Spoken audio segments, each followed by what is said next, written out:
Hello and welcome to the RealTime Fantasy Sports Show. I'm Jeff Paur, senior writer for RealTime Fantasy Sports, and this is my son Henry Paur. Hi.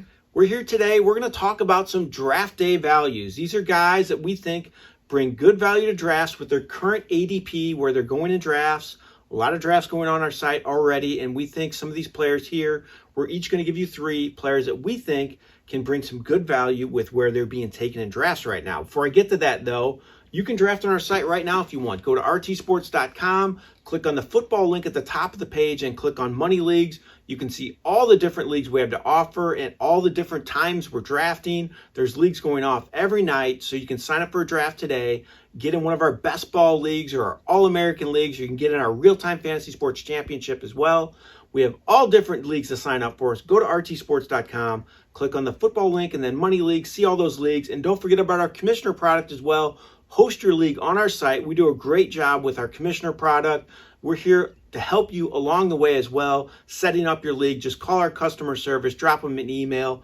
We're always here to help. So don't forget about our commissioner product as well. So Henry, let's talk about these value plays right now. ADP has been set so far. There's been a lot of drafts on our site. So this has been a pretty good barometer of what the ADP is right now. So let's talk about some players that we think have some good value for fantasy teams if you're drafting right now. Who's your first guy on your list? Tyler Boyd. He's a 76 ADP, so he's going in the 6th or 7th round.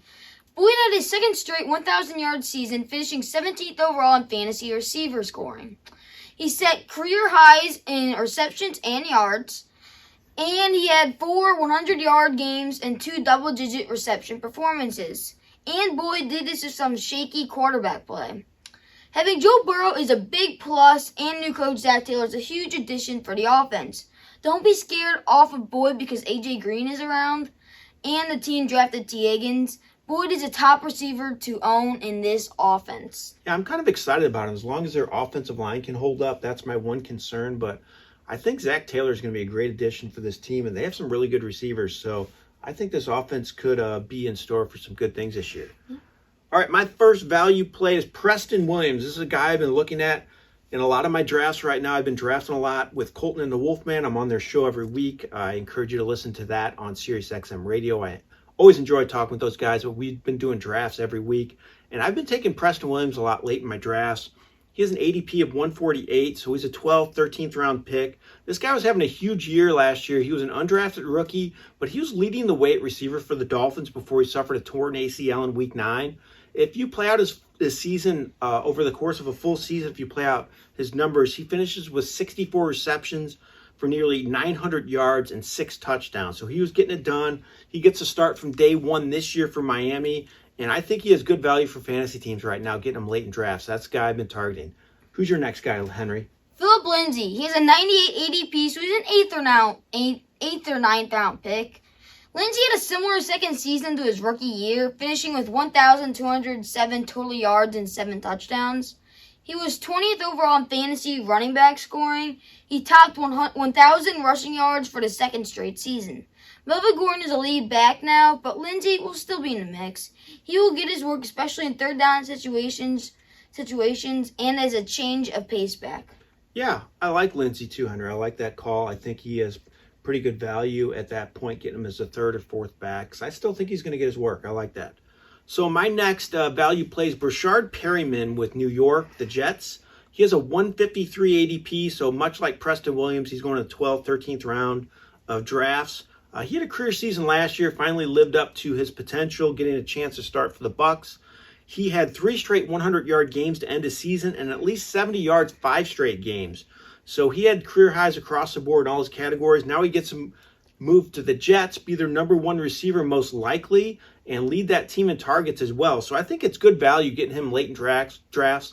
I think he's definitely a great speculative addition for fantasy teams as a number 4 or 5 receiver. I think he's a really good player to target late. Henry, who's your last value play for fantasy owners out there?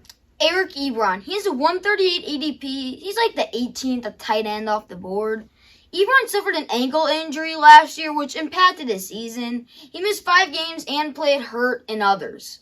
He still posted decent numbers, catching 31 passes for 375 yards and 3 touchdowns. He had 4 double-digit fantasy point games, and he moves to a tight end friendly offense in Pittsburgh. Ebron has been a top fantasy tight end in recent seasons, so the potential is there for big things.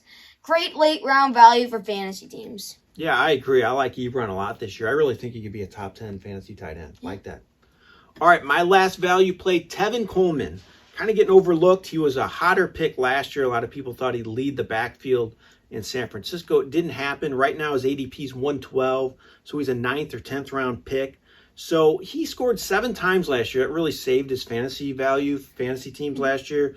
He was 39th overall in fantasy running back scoring, which isn't great. But he still got some work and produced some, a little up and down. I think he'll be more consistent this year with Matt Breida gone. It's just him and Raheem Mostert. And I'm not convinced Mostert's going to be the guy. I think he will start, might end up getting more carries than Coleman. But I still think Coleman's going to get a lot of work. I think he's a good pick in the 9th or 10th round for fantasy teams, especially if you look at the fact he's been a top 25 fantasy back the last 3 seasons before he was with San Francisco. So he was getting it done when he was with Atlanta.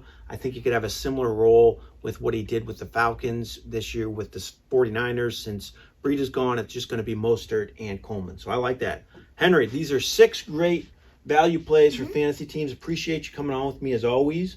And start drafting tonight, guys. There's drafts going on all the time. Go to rtsports.com and you can check us out, all the different leagues we have to offer, and put this advice to good use. Also, don't forget to like and subscribe to this video. We appreciate that. Or if you're listening on the podcast, you can like and subscribe to that as well. This has been Jeff Paur, senior writer for RealTime Fantasy Sports, and this is Henry Paur. We appreciate you listening and watching. We'll see you next time.